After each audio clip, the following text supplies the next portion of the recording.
네, 안녕하세요. 어저께 이어서 다시 이 대한민국의 탄생과 발전 이야기를 이어나가고 있습니다.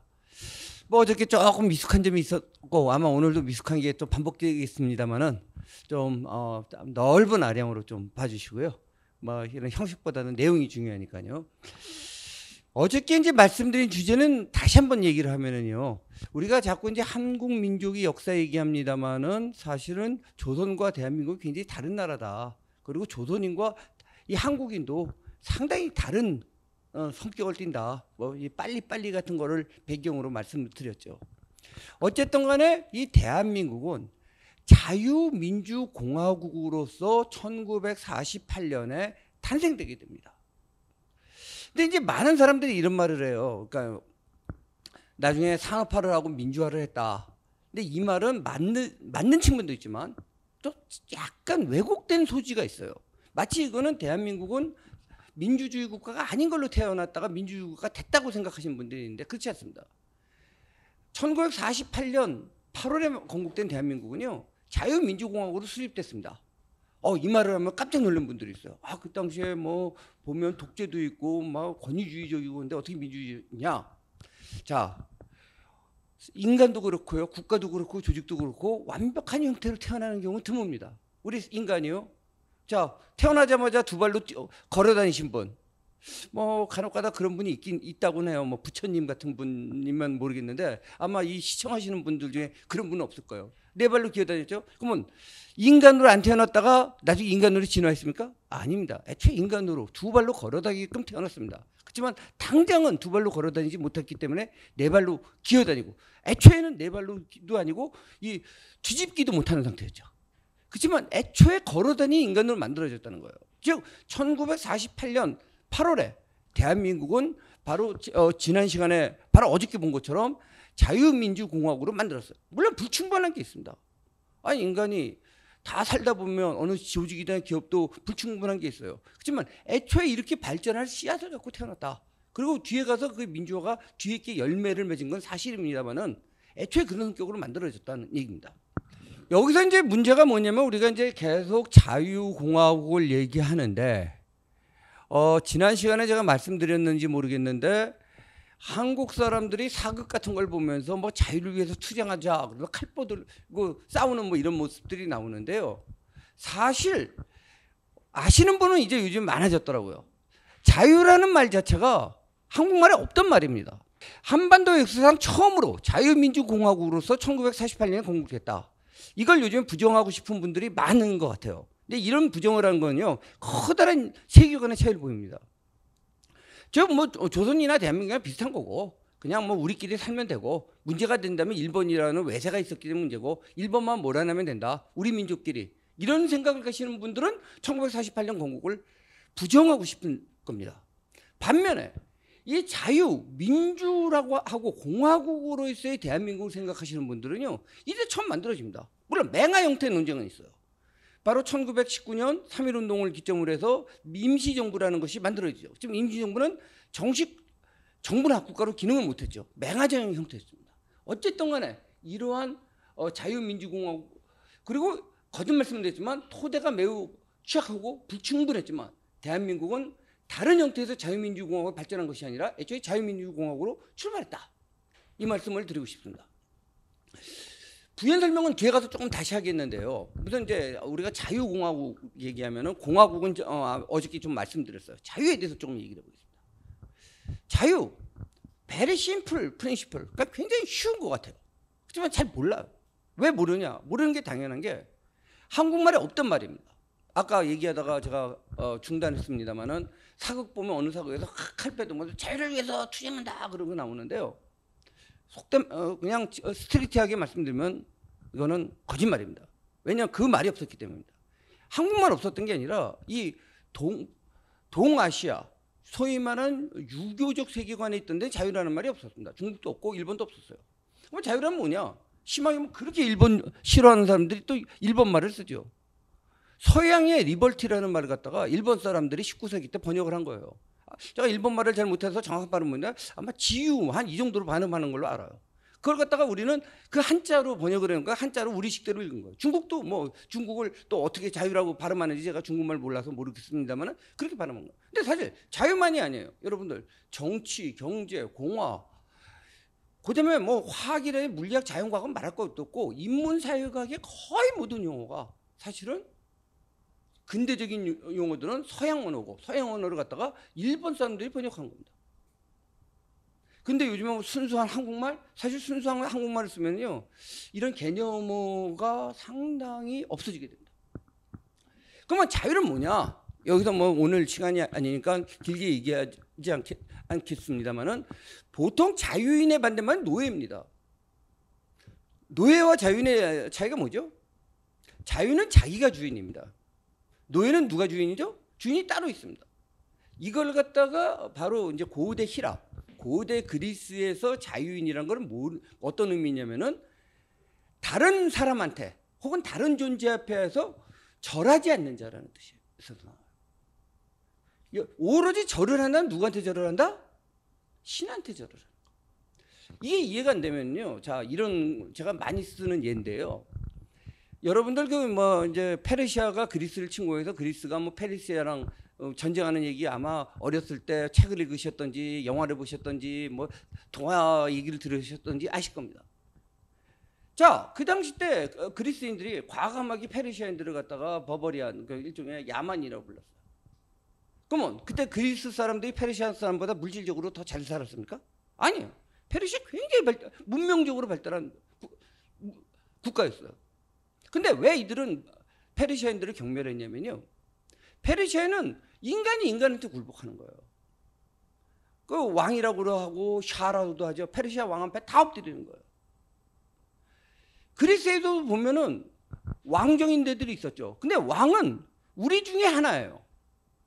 그러니까 first among us예요. 우리들 중에 첫 번째지 우리들의 주인이 아닙니다. 그래서 하다못해 제대로 된 고증된 그 당시 그리스 영화 신화를 바탕으로 영화들 보세요. 왕이 있는데 신하들이 왕 앞에서 절을 안 합니다. 근데 동양은 어떻게 하죠? 그냥 딱 엎드리 이 정을 하죠. 큰 절을 하죠. 부복이라고 하죠. 부복을 안 합니다. 이 부복을 하는 건 누가 앞에서 하는 거냐? 신 앞에서만 하는 겁니다. 그리고 이러한 사고가 특히 이제 헤브라이즘, 그러니까 유대교나 기독교랑 결부되면서 더 심화됩니다. 아니 유일신합을 제외하고는 절을 하지 않는 겁니다. 이 기회에서 또 한 가지 말씀드리면요, 여러분들 결혼 프로포즈 할 때 남자들 이렇게 무릎 하나 꿇고 이렇게 반지 받치는 그 서양 풍습 있죠?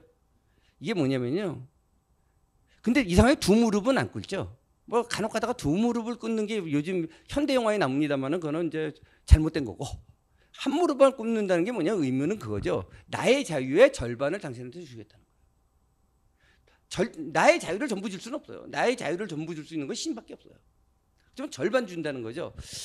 지금 아마 여성분들 그런 거 보고 믿었다가 내가 사기당했다라고 느끼시는 분들이 많을 텐데, 뭐 그때 자유 절반 준다는 거 하나도 안 주는 경우가 뭐 대부분입니다만은, 작은 형식은 내가 자유를 절반을 주겠다. 심지어 결혼 프로포즈 할 때뿐만 아닙니다. 나이트를 할 때 왕 앞에서 나이트 그러니까 기사가 될 때도 보십시오. 뭐 누구 두 무릎 꿇는 거 영화에서 봤다 이런 분들이 있는지 모르지만 그거는 좀 잘못된 거고, 대부분이 한 무릎을 꿇습니다. 두 무릎을 꿇고 더군다나 부복을 하는 것은 신 앞에만 하는 겁니다. 그리고 그 당시에 노예냐 자유인이라는 것은 꼭 경제적인 차이가 아닙니다. 우리는 그러면 노예 그러면은 무슨 이 배에서 채찍질만해서 배 노젓는 사람들만 생각하는데 아닙니다. 여러분들 이솝우화선 이솝이라든지 뭐 많은 지식인들이 노예했던 사람 많아요. 그다음에 경제적으로 굉장히 상대적으로 자연보다 더 유복한 사람도 많아요. 하지만 그 사람들은 자기의 운명은 자기 게 아니고 자기는 누구의 소유물인 거예요. 물론 이제 오늘 주제는 아닌데 깊게 얘기하면은 철학적인 문제도 있어요. 과연 자연이 행복하냐? 뭐 전 자연이 행복하다고 생각합니다만은 그렇지 않은 분들도 많아요. 네. 뭐 예를 들어서 제가 어느 모 대학에서 강의를 한번 한 적이 있는데요. 배부른 돼지보다는 배고픈 소크라테스가 좋지 않느냐 했더니 어떤 학생이 그러더라고요. 저는 그냥 배부른 돼지가 좋은데요. 그러더라고요. 근데 하도 기가 막혀갖고 답변을 못했는데, 근데 가만히 생각해 보십시오. 돼지가 왜 배부를까요? 나중에 잡아먹으려고 배부르게 하는 겁니다. 그 사실을 좀 인식을 하고, 그래서 오늘 뭐 정치 철학 뭐 이런 거 하기 때문에 뭐 뒤에 뭐 또 이제 자기 자유라고 하는데 이런 게 있죠. 요거 하나만 짚고 넘어가겠어요. 그 자유가 내 멋대로 하는 게 자유냐? 내 멋대로 하는 게 정말 내 멋대로인가 정도 생각을 해봐야 돼요. 예를 들어서 자기 욕망과 본능에 따라서 하는 것이 내가 원해서 하는 거냐, 아니면 욕망이나 본능에 노예가 돼 있는 것이 아닌가, 뭐 이런 문제들이 있는데, 이런 어려운, 또 오늘 주제와 좀 다른 뭐 이런 문제는 하지 않겠고요. 근데 자유와 민주주의 문제는 어저께 했어요. 근데 다시 한번 얘기하면은 데모크라시라고 하는 것은 하나의 민주정의입니다. 여기도 있지만 민주주의보다 민주적으로 번역을 해야 되고요. 그것은 더 룰 오브 더 피플인데, 피플이 옳다고 해서 항상 옳은 건 아니에요. 근데 옳을 가능성이 한 사람이 결정하는 것보다 많다고 생각을 하죠. 그 다음에 이제 이거는 약간 기독교적인 상황하고도 맞아요. 만약에 철인이 통치하면 돼요. 예를 들어 여기 기독교인 계시면 예수님이 와서 통치를 하겠다, 민주주의 하자고 할 겁니까? 아니죠. 근데 그러한 철인이나 신이 없다는 거죠. 그러면 신이 없기 때문에 다 불완전한 인간들끼리 하기 때문에 그 불완전한 인간들끼리 볼 때는 합의하는 쪽이 낫다는 거죠. 그러니까 북한 같은 경우에 뭐 전능한 수령동주가 있는데 수령동주가 알아서 하는 거지 뭘 따르게 해요. 뭐 이런 문제가 있습니다. 그리고 그런데 제가 우리나라에서 어저께 말씀드린 것처럼 우리나라 민주주의는 데모크라시가 아니라 영어로 데모크라티즘. 데모크라티즘은 정말로 다수의 의견이 지배하는 거예요. 예를 들면요, 인민재판 여러분들 욕하죠? 제가 답한다는 것보다 질문 하나 던져볼게요. 아니, 대통령도 선출하고요, 미국 같은 건 간선이든 뭐든 간에 하원 상원 다 선출해요. 왜 판사는 선출 안 하죠? 저쪽 인민민주주의를 주장하는 쪽에서는 그래서 민중이 재판한다고 해서 만든 게 인민재판이에요. 그러면 인민재판하는 것이 과연 합리적인가? 뭐 이런 문제를 이제 던져 보겠습니다. 그다음에 이제 자유 얘기는 그만두고요. 우선 이제 오늘 대한민국 정부 수립 얘기를 하면서 이 분단 문제를 몇 가지 짚고, 시간이 많지 않습니다만 어저께는 또 시간이 남았죠. 그렇지만 좀 아주 핵심적인 것만 짚겠어요. 이런 질문들을 많이 해요. 미국이 분단했다. 미국이 분단했다는 근거 중에 하나가 첫 번째가 38선을 근거예요. 이 문제를 좀 잘 살펴볼 필요가 있어요. 우선 38선을 근거 자체가 분단이냐라는 생각을 해볼 필요가 있어요. 사실 그렇게 될 가능성이 많았고 그렇게 됐지만 38선은 원래 국가 경계선을 만든 것이 아니라 군사 분할선을 만든 겁니다. 이거는 국가끼리도 있지만 군대끼리도 있어요. 여기 군대 갔다 오신 분들 혹시 그냥 나는 병으로 갔다 왔기 때문에 그런 거 신경 안 쓰고 그냥 빠따 맞으면서 있었다라면 모지만 작전구역이 있게 됩니다. 왜냐하면 아군끼리도 싸울 수가 있어요. 그래서 사실은 38선이가 미국과 소련군이 서로 충돌할까 봐 일본군을 무장해제시키는 작전 범위를 정한 거예요. 첫 번째. 근데 이게 굳어지는데, 그러면 이 굳어지는 과정, 그러면 이 굳어지는 과정을 보면요, 그래서 군사작전 지역하면 민간인들은 대부분 오갈 수 있는 것이 보통인데 민간인 통제를 막은 것은 누가 막았냐? 소련군이 막아요. 이걸 떠나서 그러면 38선은 왜 그어지게 됐냐? 이렇게 하는 분들이 있어요. 북에서는 소련군이 내려오고 남에서는 미군이 와갖고 대충 38도선 근처에서 만난 걸로 아는 분들이 있어요. 미군은 언제 들어왔죠? 지금 갑자기 그러니까 제가 날짜 정했는데 9월 16일인가 그렇죠? 혹시 뭐 9월 15일인지도 몰라요. 제가 9월 뭐 그때 들어오죠. 자, 일본이 언제 항복하죠? 8월 15일에 항복합니다. 그러면 소련군이 어디까지 들어왔죠? 그것도 모르시는 분들이 있는데 소련군 그러니까 이쪽 동아시아에서 사실은 소련은 맨 처음에는 참전을 안 하려고 하고 미국은 어떻게든지 그 소련을 끌어들이려고 하는 구도였어요. 1945년 초반만 하더라도. 왜냐? 미국이 과델카날이라든지 이런 데를 점령하면서 결국 오키나와까지 오는데 1945년 오키나와를 점령하는데 미군이 얼마나 죽습니까? 여러분들 오키나와뿐만 아니라 이오지마 뭐 최근에 그 뭐 영화도 몇 편 만들어졌죠. 이오지마 같은 데도 미국이 엄청 고생을 합니다. 일본군이 뭐 잠깐 이 반자이 돌격하면서 뭐 끝까지 싸우고 안 되면 활복해버리고, 그러니까 미국 애들이 아주 질려버립니다. 질려버리는 속에서 일본 본토 상륙전을 하려고 했더니 이건 정말 만만치 않은 거예요. 그 당시에 미 육군성에서 미국은 이제 이제 국방부가 있지만 국방부에 지금도 육군성, 해군성이 따로 있습니다. 그 산하에 육군성에서 모의 시뮬레이션 해봤어요. 이런 추세면은 일본 본토로 상륙해가서 동경을 함락시킬 때 미군 피해가 어떻게 될까? 우선 이기는 걸로 나와. 이기는데 미군이 미니멈 50만, 최고 200만이 희생되는 걸로 나와요. 야, 아시겠지만 뭐 미국이 완벽한 국가는 아니지만 그래도 약간 인명 손실에 대해서 굉장히 좀 떠는 나라죠. 아니 1, 2만도 아니고 50만, 200만을 희생시켜서 일본을 쳐야 된다? 끔찍한 거예요. 그러니까 이제 루즈벨트가 스탈린을 바로 45년 초에 만나서 얄타 회담 때 계속 너네들이 뒤에서 쳐란 말이지. 그럼 우리는 이쪽에서 들어갈 때가 합니다. 근데 스탈린 입장은 사실 뭐 이건 제가 소련을 미워하려고 하는 건 아니고 2차 세계대전 때 가장 인명피해를 본 거는 넓은 소련입니다. 러시아뿐만이 아니라 우크라이나는 것까지 합쳐서 독일한테 엄청 당하죠. 뭐 호활 2천만이 희생됐다는 거 아닙니까? 그런 식으로 밀어붙이는데 다시 극동전쟁을 하니까 스탈린도 이렇게 좀 힘든 거예요. 그래서 얄타 회담 때 보면은 결국은 미국이 루즈벨트가 스탈린한테 뭐냐면은 원래 지금 북방도서 일본도 영통제가 있죠. 쿠릴섬 4섬. 그 4섬 남부 사할린, 우리는 사할린 동포가 왜 됐죠? 그쪽이 탄광이 있으니까 이 조선인 노동자들이 글로 갔는데 그게 그 당시 일본 영토였죠. 근데 이제 소련이 사할린, 쿠릴열도 이거를 소련이 가져가고.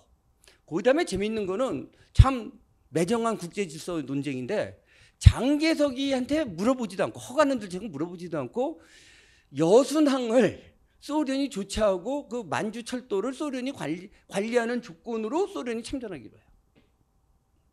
근데 이제 문제는 미국도 태도가 조금 바뀌긴 해요. 언제부터 바뀌냐? 맨하탄 계획이라는 게 실현되면서부터죠. 맨하탄 계획이 뭐냐? 이게 원자탄입니다. 이 원자탄 맨하탄 실험이 되니까 이거 원자탄 갖고 대충 일본을 굴복시킬 수 있을 것 같네라는 생각을 하면서 그 당시에 루즈벨트는 죽었고 트루만이 하면서 스탈린하고 이렇게 좀 뭐 굴욕적이지 않게 나오는데 또 재밌는 일화는 미국이 원자탄을 개발한 사실을 스탈린은 알고 있었다는 거죠. 바로 이제 미국 국무성에 있는 첩자들이 다 가르쳐줬다는 건데 어쨌든 히로시마와 나카사키에 이제 원자폭탄을 8월 6일과 9일 날 떨구는간 소련은 준비를 했다가 9일 바로 물밀듯이 지금의 만주 쪽으로 내려옵니다. 쉽게 내려온 걸로 치는데요. 사실 이것도 군사 전문가들이 아니면 좀 이해하기 어려운 건데 어마어마한 작전합니다. 제가 간단하게 얘기할게요.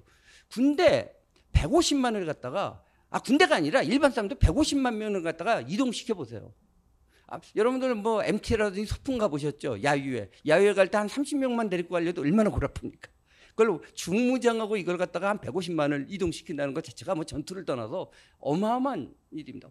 어쨌든 소련군이 밀려오는데 북쪽에 있던 관동군, 일본군 관동군이 상당히 오래 저항을 해줄 거라고 생각을 했어요. 사실은 소련도 그렇게 생각하고 미국도 그랬어요. 왜냐하면 일본 관동군이 상당히 막강한 전력을 가진 부대로 알려졌었죠. 근데 사실은 허당이었어요. 왜 허당했냐? 사실은 관동군의 핵심 부대들이 전부 남방으로 빼돌리고 거기서는 일부러 허세를 부리고 괜히 군사 많은 것처럼 하고 있었기 때문에 소련군이 들어오니까 그냥 박살이 납니다. 각설하고 뭐 이게 전쟁 사시가 나니까 8월 12일 현재 소련군 부대가 청진항으로 상륙합니다. 이해하셨습니까? 이제 이런 신화들이 있어요. 일본 외항이 일찍 항복 안 하고 좀 더 버텨줬으면 우리가 광복군을 거느리고 가서 우리가 독자적으로 독립을 시켰으면 뭐 하는 분들이 있는데